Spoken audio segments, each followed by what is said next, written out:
অনেক বড় একটা কোম্পানি হঠাৎ করে ব্যবসায় লোকসান করে বসল।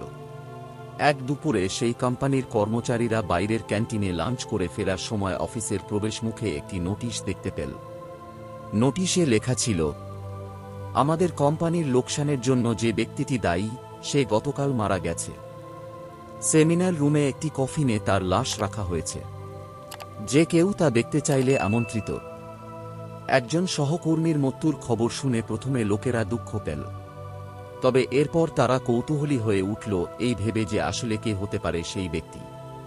তারা সবাই সেমিনার রুমে এসে একত্রিত হল। সবাই ভাবতে লাগল, আসলে কে সেই লোক যে আমাদের সাফল্যের পথে বাধা হয়ে দাঁড়িয়েছিল। তবে সে যেই হোক, এখন সে আর বেঁচে নেই। একে একে তারা যখন কফিনের কাছে গেল এবং ভেতরে তাকালো, হঠাৎ তারা কেমন যেন বাকশূন্য হয়ে গেল, হতভম্ব হয়ে গেল।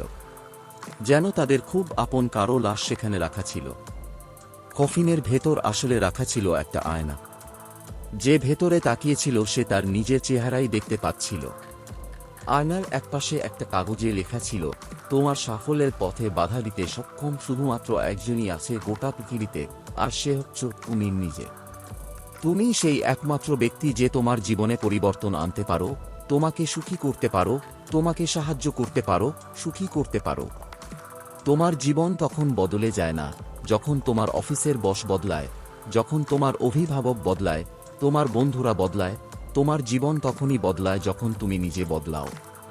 তোমার সক্ষমতা সম্পর্কে তোমার নিজের বিশ্বাসের সীমাটা যখন তুমি অতিক্রম করতে পারো, শুধু তখনই তোমার জীবন বদলায়, পূরণ হয় জীবনের লক্ষ্যগুলো। নিজের আলোয় আলোকিত করো চারপাশ।